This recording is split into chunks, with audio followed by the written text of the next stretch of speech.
Welcome back to the Ivy Unleashed podcast. Today, the energy in this house is unmatched. We've got Timmy the Dreamer in-house. Timmy, welcome to Ivy Unleashed. Stoked to be here. Yes, we're so excited to chat with Timmy. Timmy's the type of energy, the type of person that we have been wanting to attract, especially in here. It's always great when someone's in here.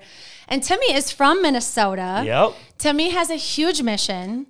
Timmy is full of ideas and dreams and wants to share it with the world, has experience. We could go into a million stories. And so I think it's going to be hard to pack it all in today.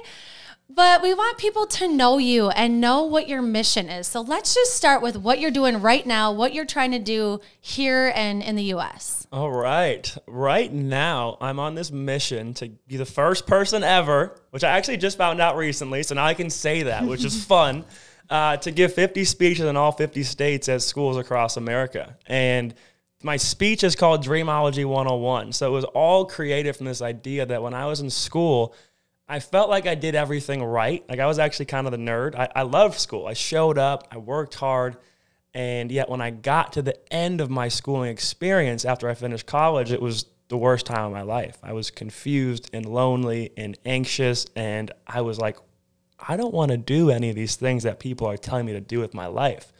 So what's next? What's next? I don't really know what that looks like. And I decided to create, at first it was just me, but my own field of study. I was like, well, what if I treat this part of my life just like school, but instead of studying what everybody else wants me to study, I'll study how do I build my dream life. And so I created this concept called Dreamology.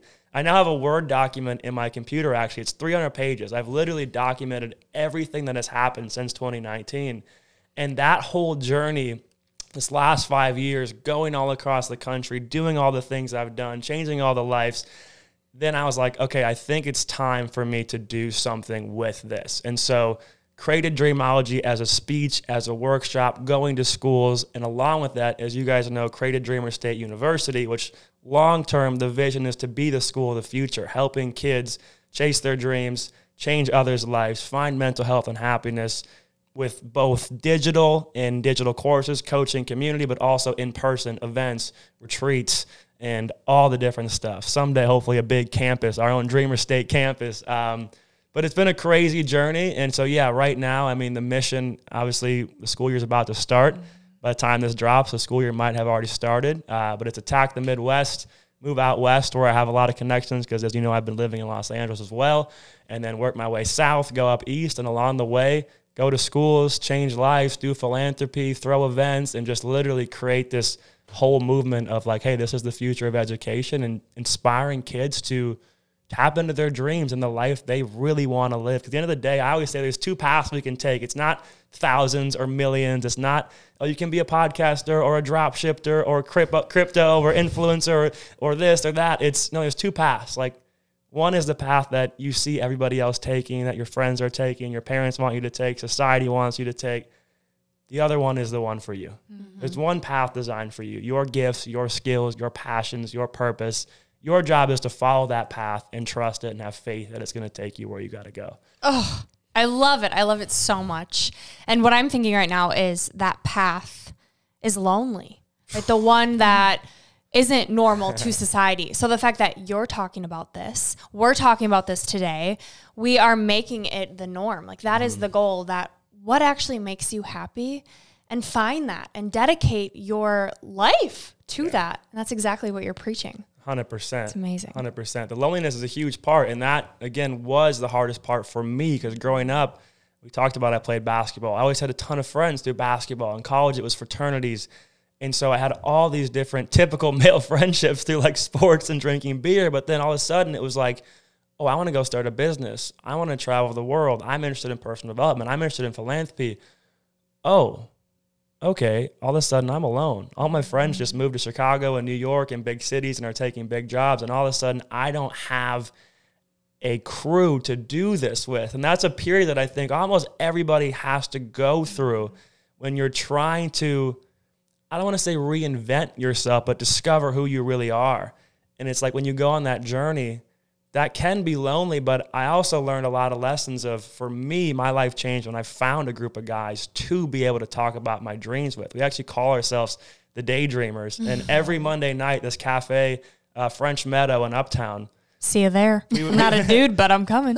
We would go there every Monday night for about a year straight. This was like 2018, 2019. And that was when my passion for community building and dreams started, because I realized, whoa, like I always love community and shared experiences, but when you're having this communal experience around dreams, like magic happens and people can feel it. Like the workers are like, what are you guys doing? Like, oh, we're talking about our dreams. They're like, can we join? You know, it was literally like this thing. And then the more dreams, like the more you share your dreams, the more people you start to meet. And literally now, 5-6 years later, I've met thousands of people that are cut from the same cloth as me. And it's funny because I was talking to my friend literally yesterday. I was like, dude, it's crazy because when this journey started, I had zero friends who had the same energy and passions that I have. And now I have thousands. But that was because I was willing to step into that lonely phase to say, okay, I'm going to start sharing myself with the world.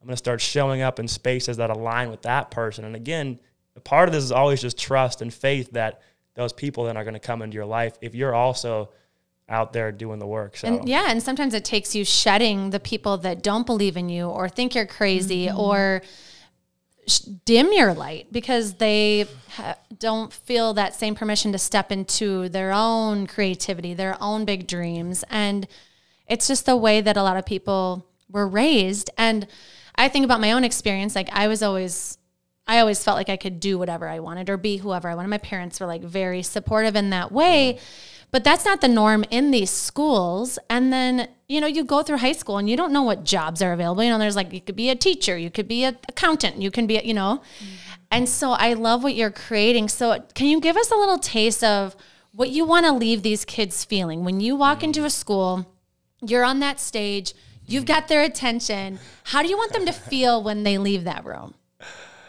I had a huge convo with someone the other day about this feeling because we talked about the difference between leaving someone inspired versus leaving them empowered. And like this inspiration, I feel like is kind of the first step. It's you like, oh, I feel so inspired. I feel like, wow. But then it's like, okay, what do I actually do? Right. So I think the goal is to get to level 2 there. It's to say, okay, I feel fired up and I actually have action steps that I can go take. And so for me, with that, like my whole thing is like treat this dream chasing journey again like a school and like a subject in school, right? If you're going to go to your first day of calculus class, let's say, you have no idea what's going on, but you don't expect yourself to know what's going on, right?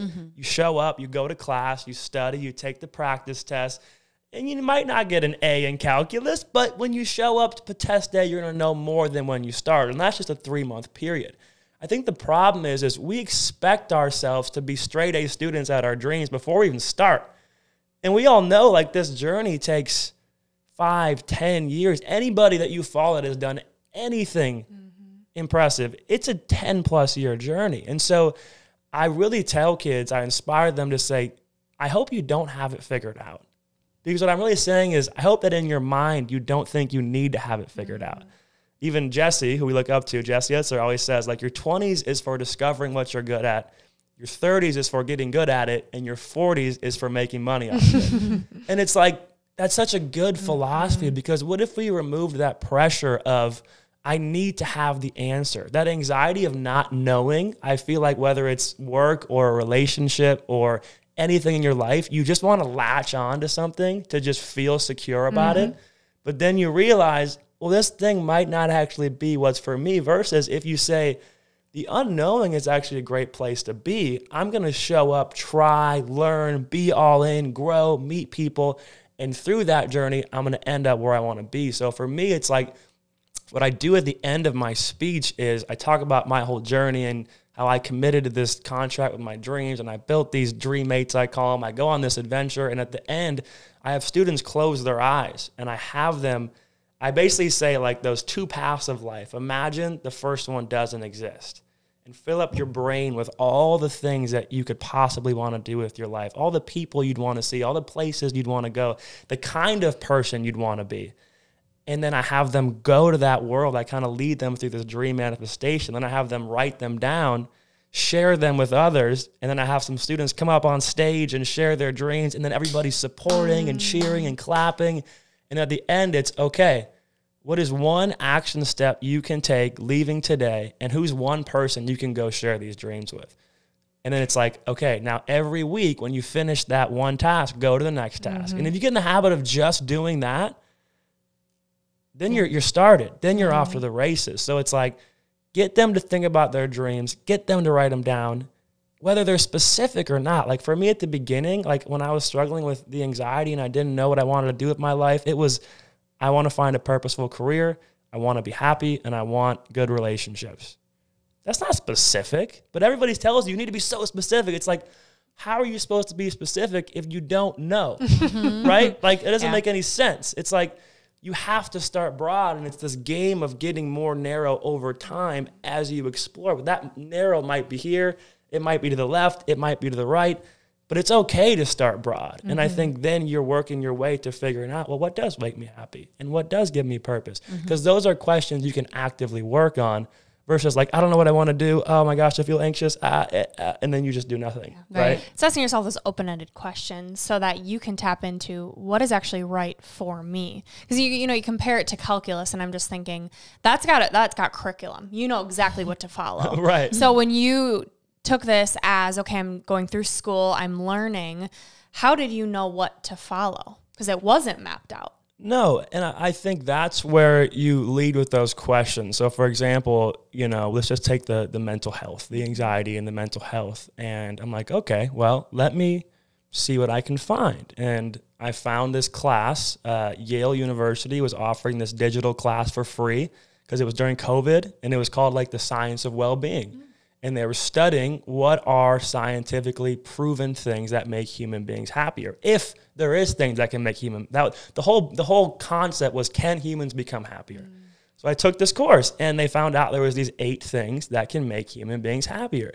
Acts of kindness, gratitude, mindfulness meditation, exercise, having a de-stress ritual, 7 to 8 hours of sleep, using your strengths on a daily basis. So now I'm like, okay, here's 8 things that scientifically proven make human beings happier.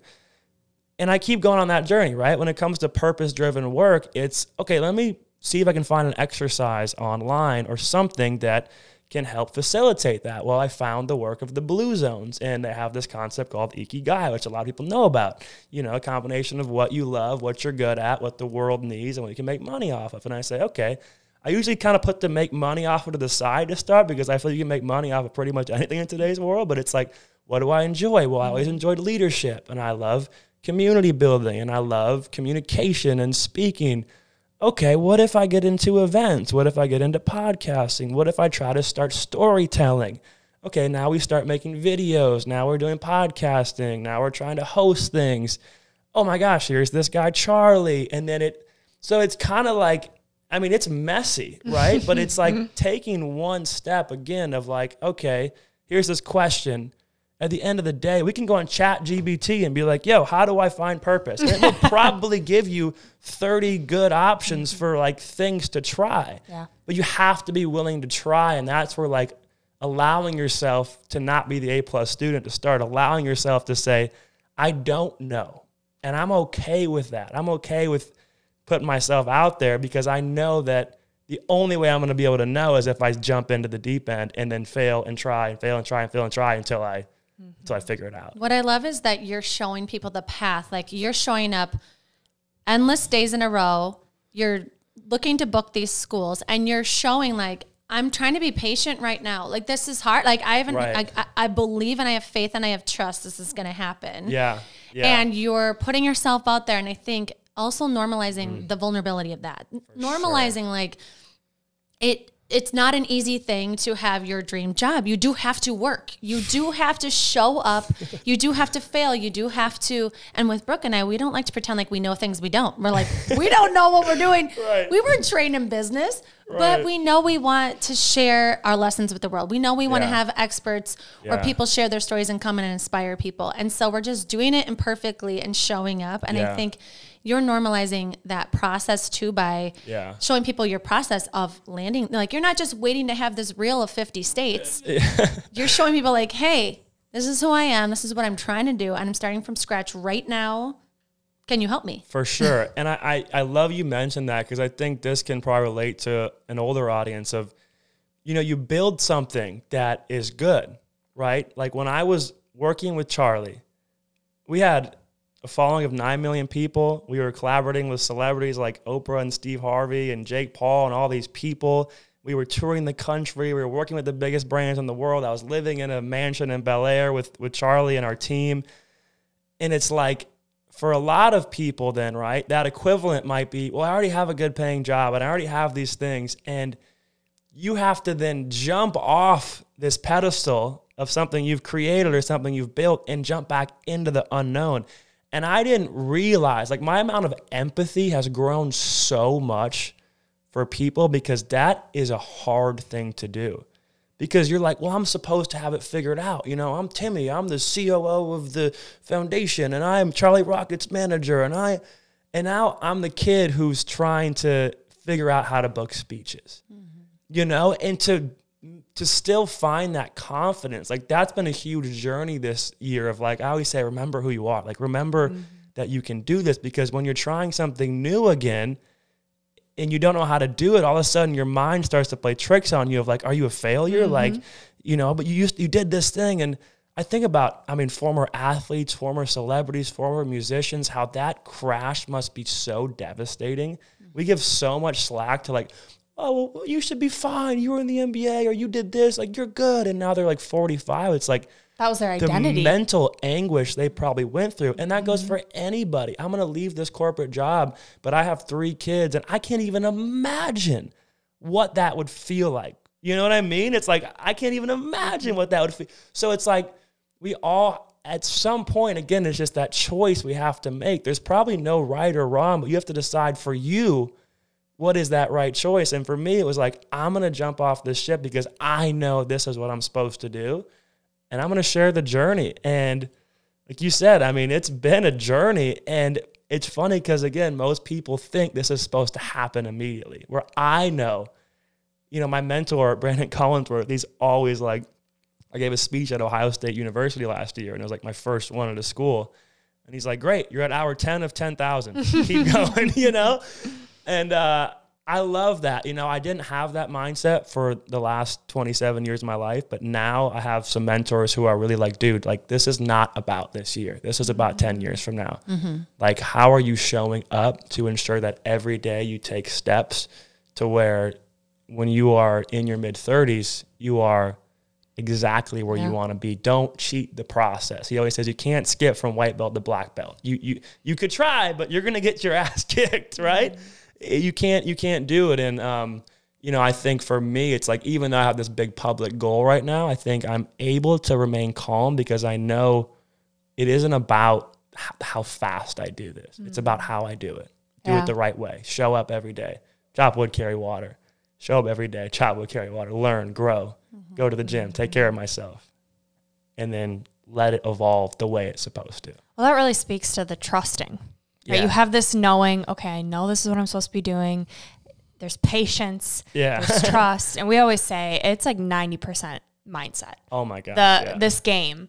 So how in this process are you keeping your nervous system calm, your mindset right? And I'm thinking certain things do help. Like we heard a Navy SEAL, not speech, but quote that it slow is smooth and smooth is fast. And so that's constantly what I'm telling myself. So I would love just inside look at your mindset and practices you do. 100%. This has been a really interesting year for me. Like, I'll be honest and vulnerable. Like, when I left working with Charlie, it was an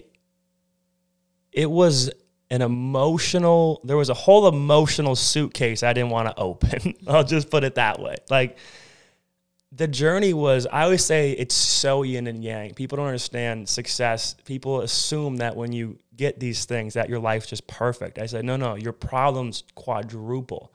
And like, the more light you experience, the more dark that will be there. And I think that's Los Angeles in a lot of ways. And so, you know, just from people I met, you know, I'd meet these celebrities that are, you know, one of the biggest musicians on earth. I'm like, I have never met a man who looks more depressed. Billionaire who tells me a story of how he almost killed himself once. You know, these things, but then you experience it for yourself.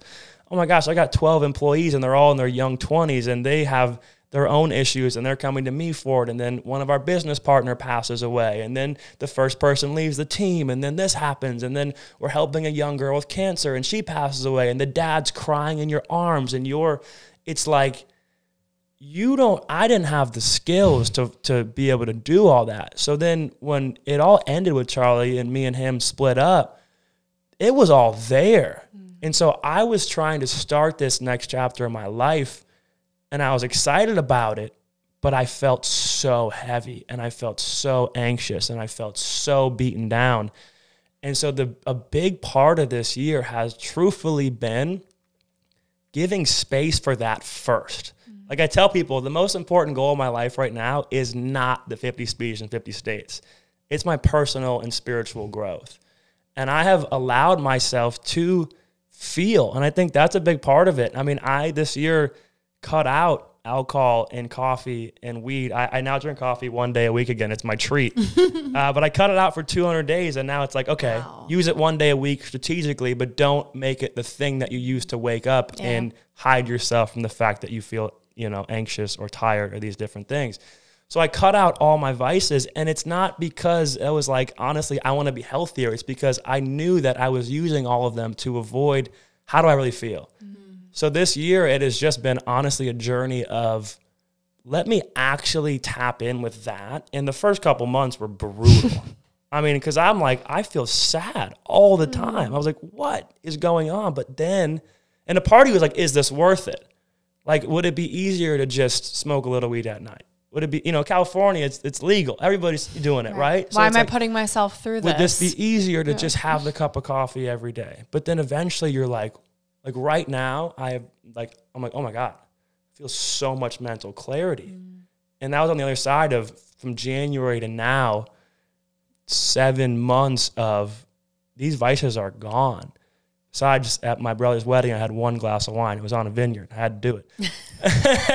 But it's like, you know, so... There's no dependency. So now, to answer your question, now it's, you know, one of my other mentors like says, like, your daily sadhana, your daily practice. You have to have a time every day where you create space for yourself. So for me right now, you know, that's in the morning. And usually right now, it's doing my exercise, doing my workouts. I try to mix yoga and sauna and ice baths and gym and all these different things. Have my meditation routine. So for me, my meditation routine is I do breath work. I then go into a meditation, and then I lead into a gratitude prayer. And I think I've learned a lot about prayer this year, where I feel a lot of people think prayer has to be like a religious thing. But for me, I'm like, no, anybody can pray, and it's the most powerful thing ever. And I just do gratitude. Thank you for this. Thank you for this. Thank you for this. Thank you for this. And then recently, at the end of that, what I do is I just close my eyes and I just visualize my whole day. Here's how it's going to happen. I'm going to get up. I'm going to go to the gym. I'm going to go to the podcast. I'm going to go home. I'm going to send my messages. I'm going to respond to these messages. I'm going to make these 2 pieces of content. I'm going to work on my digital community later. I got this evening walk I'm doing. And it's like I just see it in my head and then wake up and go. So right now, every day, that practice can change a little bit depending on what I need that day. But that's the thing. I'm learning more about, instead of just like, what do I need today? You know what? I could actually use a walk this morning and a meditation. You know what? I want to go to the gym and I want to get a good workout in. I'm learning to flow with my body and my mind and my soul better than in the past, when it was literally just like, we're just going to run through walls nonstop. And that has been a huge part of my year, and I will continue to be, because when I was working with Charlie, we were all burnt out. We were all exhausted. We were all not taking care of ourselves. And so I know what that feels like now. And I also know that if the business disappeared tomorrow, I'm left with myself. Yeah. So if I'm in shambles, then Like, That's exactly what I was just what thinking. What are we doing here, right? What are we doing? You are your own reality. You are the way you perceive the world. You are your experiences. You are your interactions. And so if you're not caring for yourself, it's literally nothing. You know, I think about that as a parent. It is my job to take care of myself. So I'm going to cry, but like, if I am not caring for myself, like I am teaching them how to care for themselves and show up, and I'm like dictating their reality of the vibe of their home, you know? And so it's just so crucial. And we have so many parents that listen too. And I love what you said, like whether it's as a parent in your professional life, like if you don't care for yourself, these things can go away. Nothing's permanent. So if you don't have these practices, you know, you have nothing, or you're in shambles. And there's so many questions I want to ask you, but I want to circle back to your work with Charlie, because just to kind of elaborate, if people don't know who he is and the work that you did, how did you get involved with him? And can you talk about what you experienced working with him? Yeah. So Charlie he was a former music mogul. He was in the music industry, managed artists like 2 Chainz, Travis Porter, worked with Soulja Boys. It was like Atlanta hip hop scene. For those who might not know those names, but pretty big names, right? Grammy-winning artists and all this different stuff. And he had gotten a brain tumor, and so he stepped away from the music industry and had this whole journey of, you know, rebuilding himself, rediscovering himself, tapping back to his own dreams, and experiencing a lot of amazing things through that, and decided to start this movement called the Dream Machine. So he had this huge RV. It was painted. It was, again, called the Dream Machine, and he was going across the country, and he was literally doing philanthropic work and helping make people's dreams come true. So I call it like Make-A-Wish on wheels. It's kind of what he was doing. And again, this is the time where I'm in my house and it's COVID lockdown, and I'm like, okay, I want to build this community for dreamers, and I have this dreamology concept, and literally it was on LinkedIn of all things. I saw one of his videos, and I'm thinking to myself, wait a second, this guy's making dreams come true and traveling and starting this business. And I'm like, these are all the things that I said I wanted to do. And so my brother and I, we saw that he was going to be in Milwaukee, which is 6 hours from here. And we drove there, and we were like, we got to show up with some ideas. Because our whole thing was, you know, we can't just show up and be like, oh my God, we love you, you're so cool, right? It's I want to work with you. And I learned so much about navigating how do we get these things that we want, because you don't want like to fan boy or girl over people. You want to show you care about what they care about. And for me, it was, you know, you're cool with Charlie, but I love what you're doing. And so we showed up with this list of ideas and all these things, and we were volunteering at his event, and we were just helping. And then after the event, he FaceTimed me, and he was like, so who are you guys? You know, you guys were here this whole day doing all this stuff. And I told him, hey, here's our story. And also, we're here for 48 hours, and we have this list of ideas. What do you want to do? And he pointed out this video concept we had, because we wanted to make a video about what he was doing. At the time, he didn't really have that. And so my brother and I literally stayed up all night. We didn't sleep. We're driving around Milwaukee, a city we don't know, trying to figure out where to film, what to do. The next morning, we meet up at a coffee shop, and we say, hey, Charlie, here we go. We're ready to film. And he's just like, what? You know, when did you do this? Well, we didn't sleep. Like, we're ready to go. Let's do it. We got 48 hours. So we filmed a bit, but then we actually went back to Minnesota, went back the next weekend, filmed in Milwaukee, then drove to Chicago with him, filmed in Chicago. He gets on a flight to go on a 1-week vacation, and he calls me on the 3rd day of that vacation and says, hey, I'm getting back to Chicago in 5 days. If you and your brother want to come on the rest of this tour with me, I want you guys to come. Oh my gosh. And he basically said, I only have budget to pay for one of you. And we said, don't worry about it. We're both coming. So basically we show up, and literally, I mean, I thought it was going to be a couple-month tour. It turned into 3 years. And that's where then we went all around the country that first tour. About 2 months after I started, we got a $500,000 brand deal with Hasbro, the toy company. So the holidays, we went all over the country. We converted stores in malls into toy stores and had kids pay with their Christmas gifts with Monopoly money. We were saving people from eviction. We were collaborating with Miami Heat down in Miami. And then eventually, because when we started, the social media piece was, he had 100,000 followers, which is a lot. But then 4 or 5 months in, the social media piece started to just take off. And then when we got to LA, we had a couple big stories where all of a sudden we were doing things on a whole bigger level. It wasn't just like buying a car for someone. It was, hey, what's your dream? Oh, I want to start a clothing company. I'm a young kid who has cerebral palsy. I can't walk, but I want an inspirational clothing company. Okay, let's partner with a clothing manufacturer. Let's launch them a website. Sell your clothing to our audience. $250,000 of sales. Kevin Hart's wearing a piece of the clothing. Mike Tyson's wearing a piece of the clothing. Akon's wearing a piece of the clothing.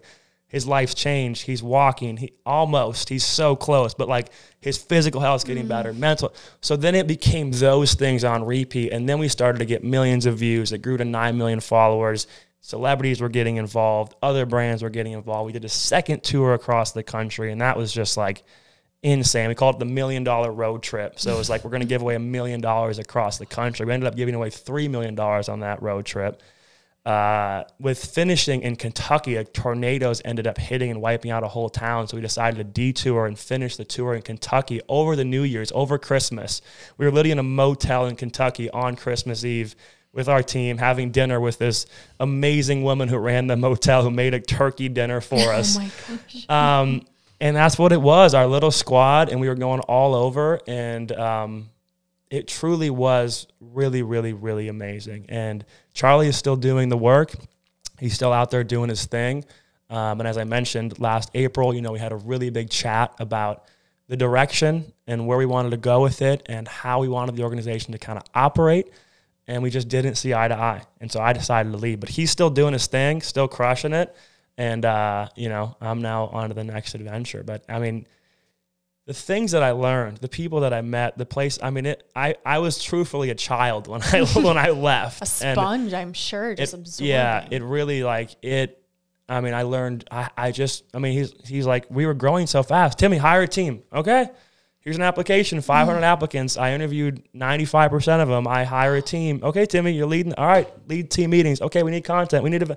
So I went from like this unpaid intern to then basically the COO who's running this whole team. And, Charlie's like, hey, I got a company, talk to him. Hey, I got a, speaking engagement, negotiate. So it was like, I was just tossed into the fire. And again, it was brutal at times. Like I was like so overwhelmed, but it taught me a lot about our capacity as human beings. I was like, at the beginning, I remember like, how am I supposed to focus on making content and produce at the same time? It's not possible. And then 2 years later, it's like content, production, events, fundraising, brand. But it taught me a lot about fighting through that beginning where like, there's no way I could possibly do more. There's no way. And then it's like, oh, 2 years later, you're doing 10 times more than what you thought. And again, that's getting through that beginning period. But it was an insane journey. And I'm like beyond. It feels fake sometimes. I feel like it feels like it didn't happen. You're gonna be that grandpa that's gonna have endless stories, like just from those 3 years alone. And then now what you're doing too, like you're gonna be the best storyteller, grandpa in the rocking chair, or probably not rocking chair because you take such good care of yourself. But none of that would have happened if you didn't have your ideas, write them down, do something bold, believe in yourself, have your brother that you could do it with. I mean, there's so many pieces to that one action that changed the trajectory of your life. For sure. For sure. So let's back up. You've got a brother that's just as crazy as you. He's awesome. I love it. Awesome. What's his name? Tyler. Hi, Tyler. And I want to back up to you. Is this just who you are? Like, have you always been this person that's had big dreams? Like, did your parents instill this in you? Like, what did this Minnesota land bring to you as a child that created who you are now? I definitely always had this passion for life. My mom tells me growing up that it was whatever I was doing, it was like I was all in. And I know we talked about basketball at the beginning, but like truthfully, my first dream was to be an NBA player. And I mean, I'm not joking where I put my heart and soul. I mean, I was like, no, nobody's going to work harder than me. I'm going to be an NBA player. Right. And we talked about how it didn't work out. Right. And that was that interesting period in my life then again where I went to college and I started just asking others, what should I do, right? Well, I don't know what to do now. My dad's a business guy. I'll go be a business guy. This person says to do this, join this club. Okay, a lot of smart people study finance. I'll study finance. That was the one period in my life where I wasn't really like this.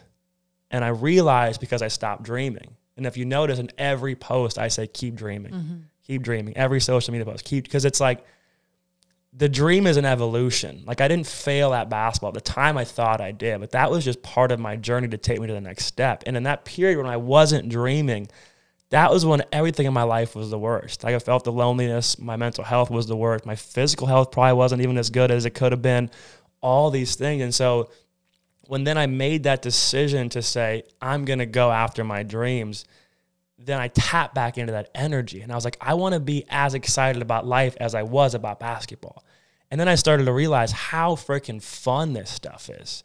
To just go for it. Like to just, it's just like, people can do it. And we see it now. I know, again, we talked about Jesse a few times, but like the misogi, right? And that even in itself, for those who don't know, the misogi is this Japanese concept where it's like once a year, do a challenge that is so hard that your chance of failure is even 50%, but you're pushing yourself way beyond your comfort zone. So me and my friends started doing these endurance races where back in 2020, we did the David Goggins challenge where you have to run 4 miles every 4 hours for 48 hours straight. We did a marathon, then we did a 50K, then we did a 100K.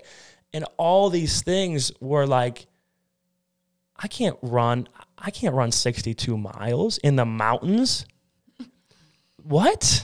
No way. But then it's like you do it and you just get this feeling of holy crap. And talk about the confidence and you get to know when I'm sending 5 hours of cold outreach emails to schools and I'm like, this sucks. I close my eyes and I remember mile 45 when I'm limping across the Golden Gate Bridge and I'm like, you've done way harder things than this, dude.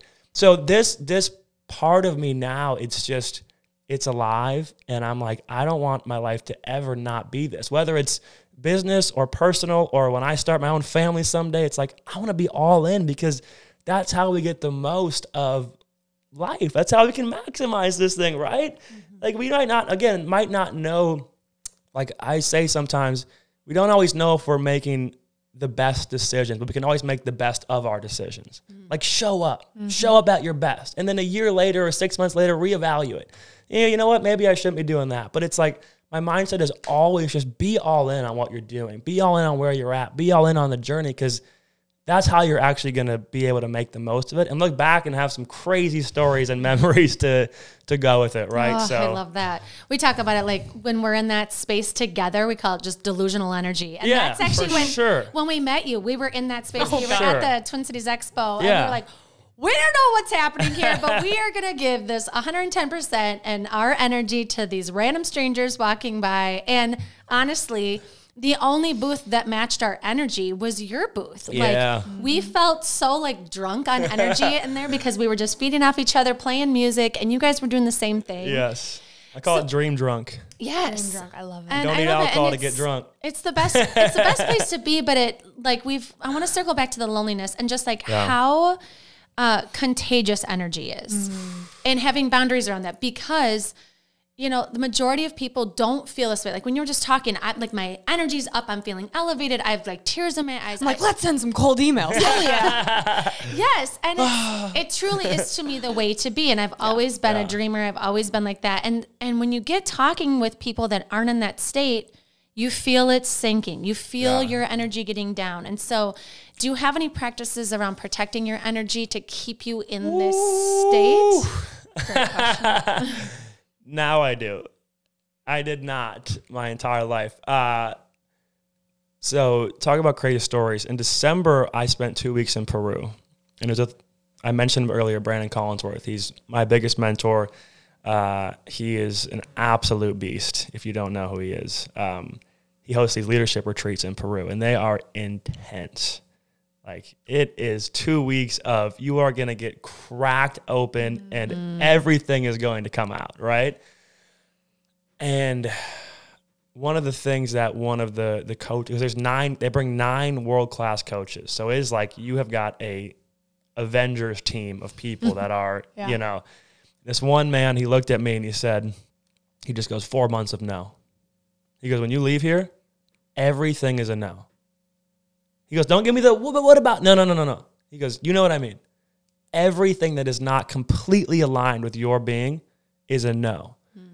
And for me, my entire life, I didn't know what the word boundaries was. I've given myself to everybody. And it's a part of the reason why I was exhausted working for Charlie is whether it was the team or whether it was Charlie's needs or the people that we were helping.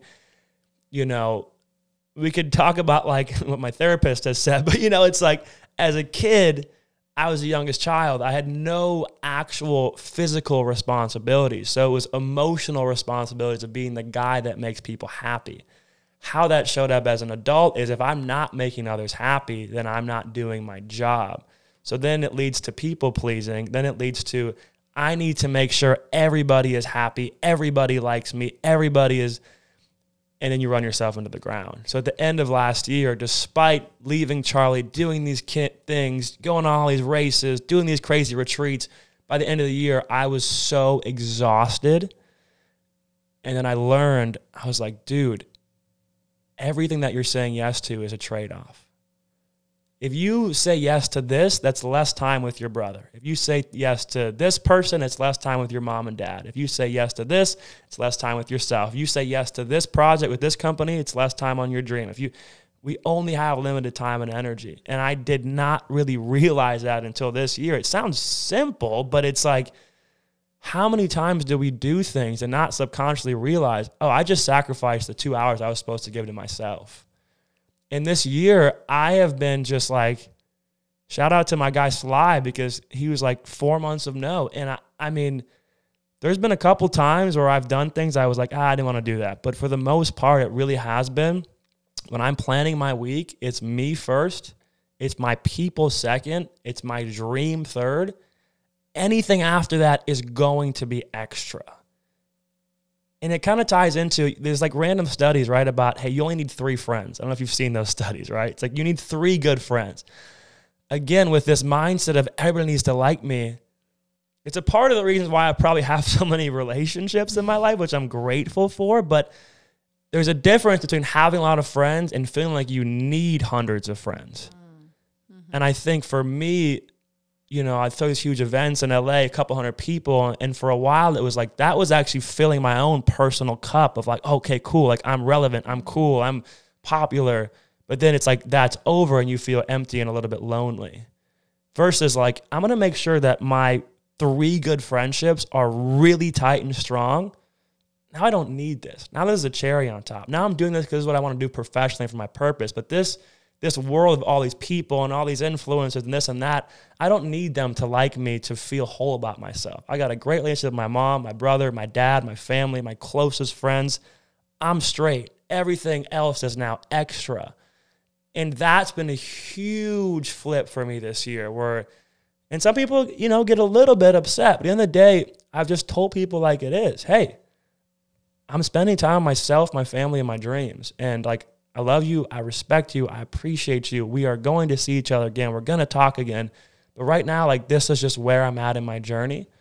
And, you know, I'm always with you. Like, I'm always there with you. But I just can't. Mm-hmm. I don't have the time to give. I can't go get the coffee. I cannot hop on a 2-hour Zoom call with you. I can't do that. And a part of that is learning to respect yourself more. Mm-hmm. Knowing your worth. Saying, you know what, at the end of the day, if somebody wants to talk to me about their business for 4 hours, there's a value exchange there. I'm giving a lot of value. So I have to then, what's the receive? Is it money? It doesn't have to always be money, but what is that? And starting to learn again, if you're giving, it's like, where is it coming back in that scenario? Mm-hmm. That's in a business setting. I think it can be different in other settings for like, if I'm giving to my mom or my brother, that's a different kind of give because it depends on the situation, right? But that's just something that I've dove super deep into this year that I don't talk about too much, but it's really changed. Like I would not be able to be doing what I'm doing right now. We talked about being a solo entrepreneur. I am making videos, planning events, reaching out to schools. Oh my gosh. I mean, like there's like a list of making websites, you know, talking to brands. I mean, there's a million things you're doing. I would be dead. I would be so exhausted if I was doing those other things. And it's why, again, I had to cut out the alcoholic stuff. I was like, I just literally don't have time. I can't drink. I can't do this because it's a trade-off. I can do these things or I can have energy to pursue my dreams and passions and show up as my best. Which one do I want more? I want this. Mm-hmm. I'm not going to demonize any of these things because it's like, to each their own. But for me right now in this journey, this is where I have to be. So anyways, long-winded answer, but I could talk about this for a long time because it has been truthfully a huge, if not the biggest growing point for me this entire year. Well, and I think it applies to anybody in any season where everything's a trade-off. And so getting locked in and like, if you're off, if your mental health is in the dump, like something's got to shift. And it doesn't necessarily mean like you can't chase your dreams and work hard. It just means like, are you aligned with what you're doing? And are you aligned with the people that make you feel like you can be doing what you really want to be doing? And there's so many little pieces that when they're plugged into the right socket can light you up, but you've got to keep figuring out like what to remove, what to add in. And I think it's really for anybody. Yeah, 100%. I love what you said too, respecting yourself enough to set that boundary. Yeah. Right? Of this is just what it is. Yeah. Alcohol, not the move. Weed, not the move right now. It's not an absolute. It's not a never. But right now I respect myself, my people, my dreams enough to say, just need a little break. Yeah. And then the willingness to explore. Yeah. Like, what could this give me? What could this do? Yeah. Now, I think those questions, just going back to that, and the ability to imagine. The visualization and the trust. And it's such a spiritual game, which I want to get into just a little. Like talk to us about your spiritual practices and maybe how it's evolved from just over the past few months or years. Yeah, it's evolved a ton. I love to me, that's the most exciting part about life, the possibilities. Like I don't exactly know where that came from. I always had it, but I do know there's a story that amplified that feeling for me. And again, you guys are getting some stories here that I don't share much, but people, like my OG people know this, but back in 2021, when we had basically our big, working for Charlie, biggest story ever, we had this dream where Oprah came in and Steve Harvey, and we threw this event in Beverly Hills, and it got, I think, 1 billion views across social media platforms and national news. And we were basically like, I actually remember that day where I told people, I was like, it feels like this is the outro. Like, it feels like we just won the game, like of the game of life. And we all were sitting there just, chills. What is happening, right? 4 days later, I get sick. I ended up going to an Airbnb because in our house was always 50 people because we lived in this content home and it was crazy. The day after that, I'm like, I feel dizzy. Go to the hospital. It was COVID, hospitals were full. They're like, you're good, go home, drink water. Next day, I pass out on the sidewalk. Wake up in a daze. And I'm like, I'm calling the ambulance. Call 911, ambulance comes. Ended up being in the hospital for 10 days. And I really didn't know if I was going to live. Like, they didn't tell me. I was hooked up to oxygen the entire time. I ended up having COVID and pneumonia, which is how a lot of people died because the combo of those two is intense. When I got out of that, my brain like barely was working. I couldn't really read. Talking was hard. So I went home for 2 months and I had to basically sort of like get myself grounded again. And I remember about a couple weeks into that, this wave of gratitude hit me. Where it was just like, whew. And everyone's like, how are you? I'm like, I'm great. I'm alive. Like, what do you mean? Like, I'm amazing, right? Mm-hmm. And I invented this mantra in that time frame. But I just said, today could be the day. And me and my friends started saying it, today could be the day, man. Let's go. Today could be the day, Tuesday. Today could be the day, Thursday. You know, we started saying it. And then people were like, well, today could be the day for what? And it's like, anything. That's the best part. We don't know. We got to go find out. Right? And I started saying that, and I think that's truthfully how I feel about most of my days. Not all of them, but it's like you get up, and when you feel like there's magic that can happen in a day, you look for it. Mm-hmm. You know? You start to seek it out. You start to say, well, what's going to happen today? What if I get a phone call today that changes my life? What if we're done with this meeting and I have an email that says, hey, we want you to come speak at our school? What if my friend says, yo, man, we're doing this sauna and ice bath party tonight. We got a whole DJ coming. We're doing stuff. Come hang out. Let's do it. You know, what if, right? What if I have this amazing workout? What if I end up having this random awesome interaction with one of my friends I haven't talked to in years? And that to me is where you start to look for that, it starts to happen, right? And there's science behind this, right? I'm sure you know the reticular activating system. It's like our brain is always processing things, right? We're only looking at 0.001% of things, but we start looking for the what ifs, the possibilities, we're going to start to find it. And that has been a huge reason why I approach days like this, because I'm like, the magic is out there. We are all made of the same universal stuff. And so to get to my spiritual beliefs, my belief is truthfully about oneness. Like that's what's funny, I was talking this last night because I just read this book called The Autobiography of a Yogi. It's this guy, Paramahansa Yogananda. I just heard about it. He's the creator of this Kriya Yoga. And they have a fellowship in Los Angeles called Lake Shrine. Gandhi's remains are there. It's like one of the most spiritual places I've ever been. But where I'm at in my journey is like, regardless of what you or I believe, we came from the same place. And I always go back to that.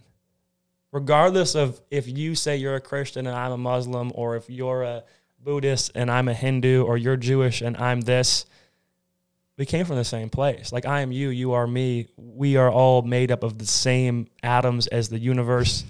So like to me, the spiritual goal is getting to that point of oneness and knowing. And I'm early in that journey. Like I don't pretend like I'm there, but that is to me now the objective, and understanding that, well, what does that look like? The highest frequency is love. You know, it's the Bob Marley love is my religion, right? It's getting to that point where you can love the worst parts of yourself, love the worst parts of others, understand that we are all super imperfect and flawed. We're all trying to be our best, but yet there is obviously something that connects us all, whether you want to call it God, the universe, energy, quantum realms.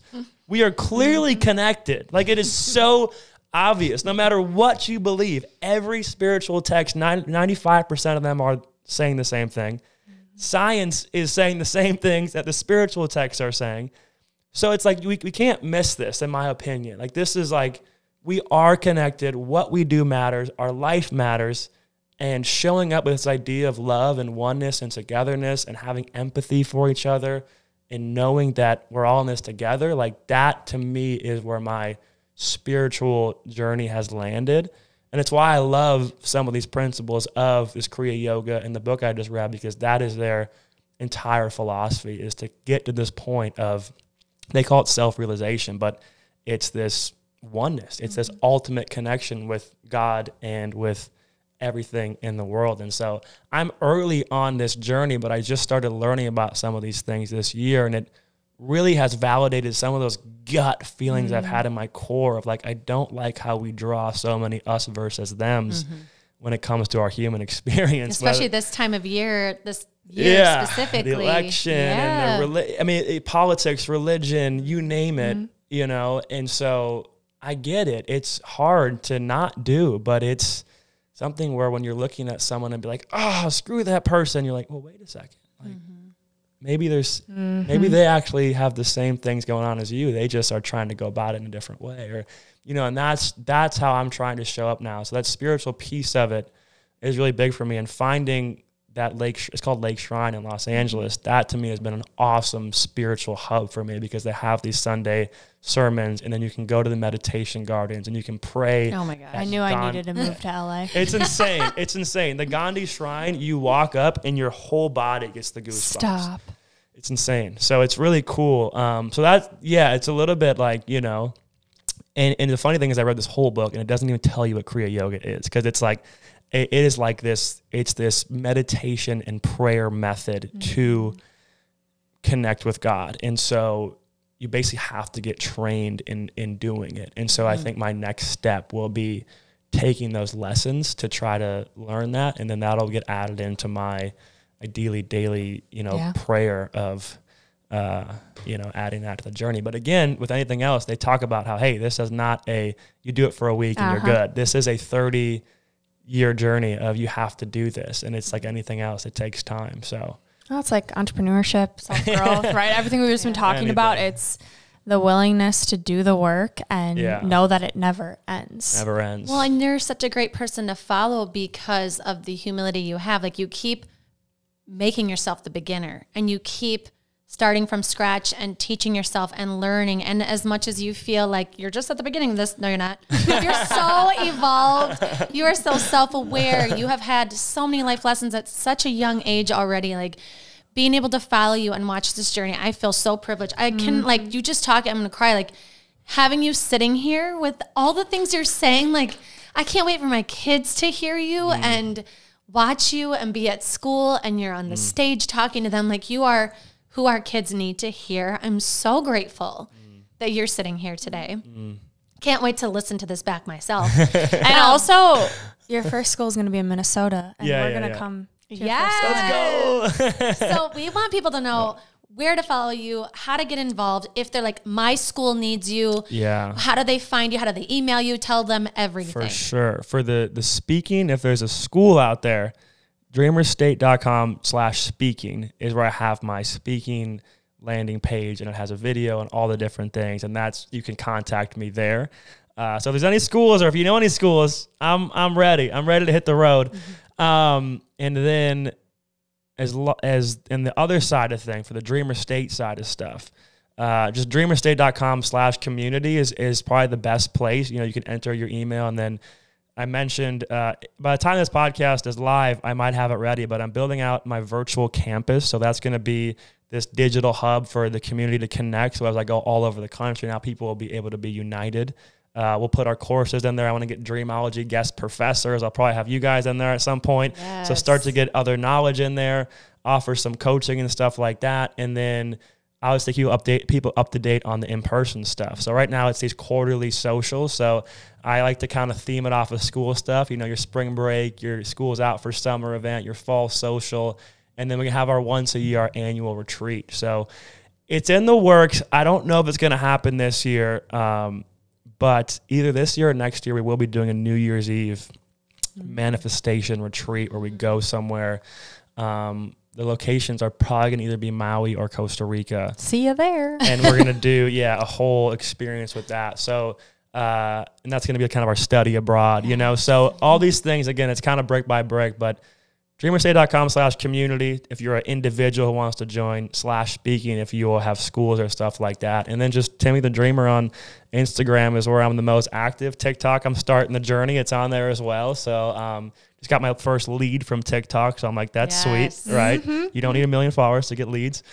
No. And yeah, we're going to do this thing. I am hoping to, well, by the time this launches, again, this competition will be over, but I'm hoping to win this competition I'm in right now, get a scholarship. And the plan is to get a light blue school bus, which hopefully I have it by the time this episode comes out. But I want my light blue school bus. I want my Dreamer State school bus, going to schools, traveling, and to be able to just piece this whole thing together. It's going to be a crazy year. It's going to be a crazy year. I can feel like it's fun to now create new stories, you know, this Charlie chapter was amazing, but I don't want to tell those stories my whole life. You know, I'm excited to keep creating these stories, and it's going to be cool. Yeah. We keep saying when it happens, but it is. Like it's happening actively, which is cool. And we have listeners currently in 96 countries, so you might need to take that bus and fly overseas. I'm ready. We might need to put that on a ferry. I know. We'll do international tour next. Let's do it. Oh my gosh. Let's do it. Timmy, this is a dream. We're so grateful that you worked at the expo that we happened to be at. Like, I know. What are the odds? I know. Divine timing. I fully believe in it. And whoever's listening to this, that's going to be divine timing for you. Someone listening right now may have a dream that is in the works and they need a little inspiration to keep going, or they have that idea, and this is your moment to say, I can do it. Yeah. One step, take that next step. Yeah. Yes. All because they listened to you today. Yeah. And Timmy, we always leave our listeners with a few segments. Okay. One is 3 gold stars. So if you had 3 tips, 3 takeaways, someone's tuning in, they hear Timmy the Dreamer, what do you want to tell them? Step 1, after this episode, go sit by yourself somewhere. It could be in nature, it could be in your car, it could be in your room. Go sit by yourself and lead yourself through that meditation of, if that path that the life that everybody has always told me to live, if that didn't exist, just what would my dreams look like? professionally, personally, and let yourself go there. Like create space for that. And then write down what comes up. Like write it down. And then what I do is I sign it. I say it's like I'm signing a contract with myself. Hang it up somewhere. Hang it up on your wall, your mirror. Step 1. Step 2, tell somebody about it. And if you can, get a consistent meeting on the calendar. Hey, every Sunday, first Sunday of the month, I'm going to call you and we're going to talk about our dreams. Share it and talk about it with others. Step 3 is you have to just start doing things. The dreams you wrote down at the beginning, you might realize, that's not exactly it, but you're not going to know unless you start doing things. Start doing things, learn from it, evolve as you go, and it's going to take you towards where you want to be. So I would say those 3 steps. Sit with yourself, meditate on your dreams, write it down, share it with others, start to take action, and it's going to take you there. And be willing to learn when you're taking action. Know that it's not going to be perfect because nobody's life is. I love it. Such good steps. Okay, next segment is Unleashing Ivy. So 3, rapid fire, not really rapid fire. Boom. More random questions for you. Boom. Do you have your question already? Yeah, I do. Okay, rapid fire. Okay, so me in business, I am a visionary. Yeah. I have big ideas, big dreams every day, all day long. And then my question is about like how you take them and like, yes, tangible steps, but like you're on a run, you have all these ideas. Like, how do you decide which big ideas to implement? Like, how do you decide? Like every day I have like 15. And I'm like, bro, how are we implementing this? The logistics, software engineer over here. This is great when too. you don't have an integrator, you don't have someone to integrate into your business. For sure. What do you do with that? What do you do? This has been actually a big part of my year too, because I've always been the guy who's like, I have so many ideas. How am I supposed to do them? And then I realized, I wonder if Elon Musk is saying that. I wonder if Jeff Bezos is saying that. Or if they're like, dude, like figure it out. Like it was kind of this like victim of like, how am I supposed to do it? Right? It's like, well, okay, let's break this down. And mastery is actually my word of the year, which we haven't talked about, but I read this book by Robert Greene called Mastery, and he said, do not fool yourself in thinking that you can master multiple things at one time. And so I realized my whole life, I had all these ideas, and they were all on the same plane. Like today is Timmy, tomorrow, 20 ideas are all going to happen. And so for me, it was like learning how to put them in a timeline that's like, well, what are the dominoes? And what is really the main domino that knocks the other ones over? So for me, starting Dreamer State, again, it was the same way. I want to launch the digital community. I want to do events. I want to do retreats. I want to launch courses. But I didn't know what my main domino was. And that, it doesn't just hit you. It took some time. But it's how I landed on speaking as my main domino. Because I was like, well, at the end of the day, the leader of any community needs to be a great communicator. I love speaking. I always have. It's a way for me to make money, to be able to spread my mission. So what if I make speaking my first domino? And that is now the lens of, if I do anything, is it related at all to the first domino? And then I'm going to say, okay, after this, okay, now I'm like, okay, now it makes sense to put the digital community in, because when I go speak at schools and I have nothing to bring them to, then I'm not empowering them. I'm just inspiring them. Okay, let's build a digital community. All right. What else can we do? Okay, let's throw some events because it gets our community together, but also it's more chance for me to speak on stages. Okay, so now for the first time ever, I'm like, this is my first time having a 5-year plan. I can see like, oh, I'm going to do this. And then I have this big idea. And then I'm going to have this big idea. And I'm allowing myself again to know that it doesn't need to happen overnight. I think when that insecurity hits and you're like, I need to do this all tomorrow, that's when it's hard. But when you're like, this is a long game, I'm going for mastery for black belt, I can map this out over 10 years. I don't have to cheat the process. And I've learned that if you try to cheat the process, you can get some success, but you're going to always drop back down to your level of knowledge and your level of experience. So it's like it's like those one-hit wonders in music, right? One-hit wonder, you drop back down. You got to build your way back up. Like everybody at some point is going to have to do that. So for me, this year it has been really getting clear on what's the main dominoes. And if it's not related to that, it can either wait, or does this relate in any way? And if it does, let's just see when it makes sense. Like is this something I should do right now? Is it something I should do later? How does it flow? And that is kind of how I've been thinking about it this year, of like, try to not have your ideas, again, all on this like horizon. I do this all right now. It's how can they fall and play into each other? And then just, again, it comes back to trust. Trust that that's going to work out the way it's supposed to when you just focus on one at a time. But I think this goes to habits too. Like my whole life, I was always like, I'm going to reinvent myself. Tomorrow I'm going to start doing meditation and breath work and exercise and you never do it. But this year has been the first time where I'm like, okay, you know what? No, I really need to make sure I cut this out. And I realized like, dang, just focusing on one, and then that's a habit. And then 3 months later, add another one in. And then 3 months, it's so much easier. But it's like, we want it all right now. Yeah. But if you literally took those 4 ideas you have right now and mapped them out over the course of the next 2 years and just spent 6 months on each, you probably would bring them all to life. So that's, for me, been a big part of the year too. So I think it's just understanding which one can fall into the next. And then once you create a draft of that, if a new idea comes in, you see, all right, well, where does this fall in the timeline? Is this super urgent important? Is this 3 months from now? Is it a year from now? Is it 2 years from now? And I try to go about it like that. Again, I'm also a one-man show right now. So it is like, my time's limited. Is this a better use of my time than reaching out to schools, then making content, then doing my outreach? You know, if not, then okay, it's going to wait. Yeah.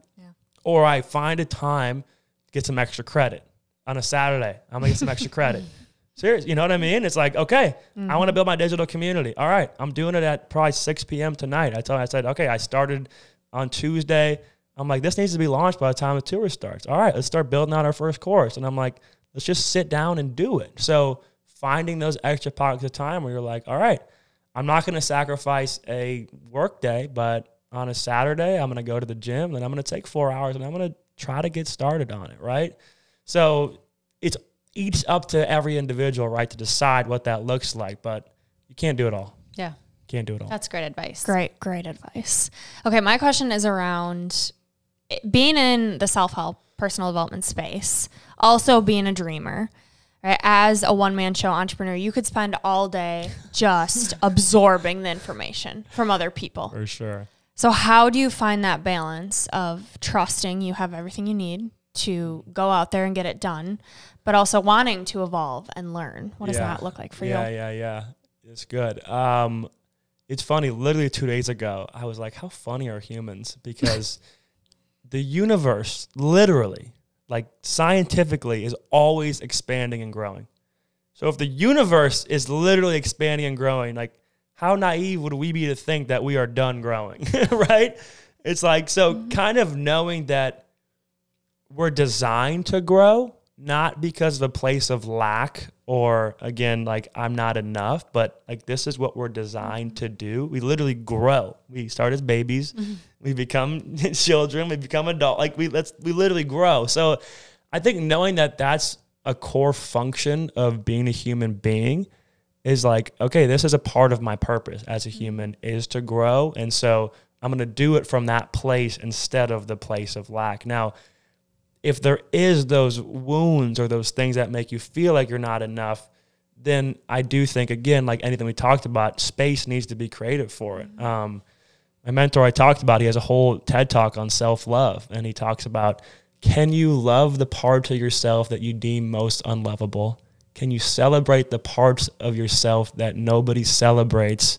And what's the third one?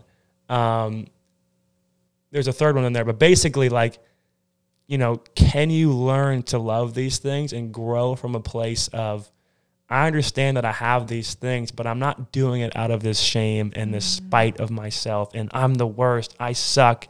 I'm doing it from a place of like, hey, I see you, bro. Like, I see you. Like, we're going to work on this stuff together and treat it like a relationship, right? So for me, recently, the education and the learning has been very much from a place of I'm just excited to continue to reach my full potential. And it has been, again, this whole theme of this year is just creating space to sit with your shadows, the things that, you know, because it's like at the end of the day, I love pleasure. I love happiness. You know, my world could so be like, I'm going to just go party every night and I'm going to go talk to girls and I'm going to just have fun.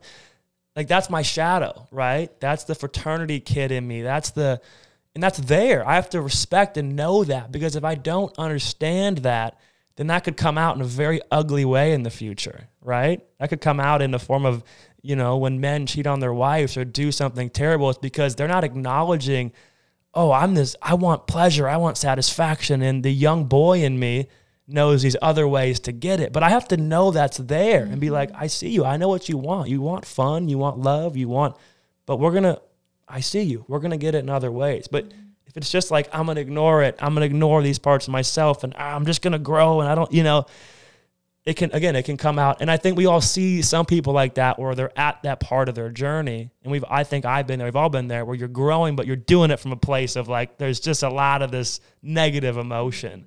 And I think we all have to experience that a bit to know the difference between doing it from a place of love and doing it from a place of like, kind of this like self-hate and self-sabotage. It kind of circles back to what you said at the beginning, how you have more empathy and compassion for others, because I feel like you found it for yourself. Because I know just from following you that you took some time to unplug, realign, really get clear in what you wanted. And like, I'm sure part of that was like the not drinking and whatever, and addressing truly how your mental health is doing. And so I think when you can find that for yourself, it's just like a mirror. That's how you can have it for others, but you have to fully allow yourself to feel. So it's just like your number one gold star was sit with yourself. Like it's going to show up in other ways if you don't address it at some point. Like be fully honest with where you're at and the dark pieces of yourself, your trauma, your history, whatever it is, sit with it. Or it'll come find you. Sit with it. Last question. Are you ready? This is the last one. Okay. Ready. If you could go back to younger Timmy, any age, and tell him something, what age would he be and what would you tell him? Oh man, that's a good question. Younger Timmy. So many different chapters of life. I feel like it would be right in that phase when I was getting back from, this was like my last year of college. Because that phase for me, and then going into after college was when it was just a mess. And I think it's like, I would tell myself, like, what you're experiencing right now is temporary. I think as a student, everything feels so permanent. Like, and it's all this sort of game of, well, what company are you going to work at? And what what are your grades and what's this? And you're playing this huge comparison game between this like very bubble of people that when you get out of college, 6 months later, nobody cares about any of that stuff anymore. And it's really interesting. And especially when you get 3-4 years out of college, all people care about is, are you good? Mm-hmm. Are you happy? They don't say, well, what Fortune 500 company are you working for? And how is your internship going? And, all these things. And it's like, I'm not saying it's not important to show up, but I think it's like these really big things of life that we stress about in the moment. When you just take a bird's eye view, you realize it's like a page of the book of your life. So I think in that chapter, I was so caught up with, oh my God, I'm doing something weird and these people are doing this and should I be doing that? And maybe this all comes down to like this same theme of like, dude, just stay on your path. Mm-hmm. Maybe that would be the actual line. Stay on your path. Just stay on it. You're not going to regret taking the path towards your true dreams. The beginning is going to be rocky. Good. Mm-hmm. Embrace it. Embrace it. Embrace this struggle and this hardship and these emotions, because this is building you into that person you're supposed to be to go do the things you're supposed to do. And it's like knowing what I know now, those hard moments, that is like creates the most beautiful things of life. So stay on the path, embrace it, and know that like the flowers are going to bloom when they're ready, right? Mm-hmm. So that's what everyone listening, like we all need to hear that, right? Of don't look at their path. The grass ain't always greener. Rarely. Stay on your path. Put your blinders on. Yeah. And keep moving towards what's pulling you. Yeah. Man, well, this has been so fun. I feel like we could talk all day, and we will. And I'm so excited for this journey. This year is so huge. It's crazy. And we're so happy Crazy. to promote what you're doing and really hope that people hear this and they reach out and they, even if you're kind of thinking you might have a connection, reach out to Timmy, help him with this dream. Hit me up. Help these kids hear this message. We're so grateful that we know you. And we always leave our listeners with a piece of gold. All right. Your favorite quote or your own that speaks to you. I thought about this actually. Shout out to my guy, John Kempf. Yeah, John. AKA the real life Thor, because he looks like Thor. Lives in Maui, literally is Thor. He has a quote that he told me end of last year. He says, "A leader of one is a leader of many. If you can't lead one, you can't lead any." This is Gold Ivy signing off. Listen to your truth and go chase your gold.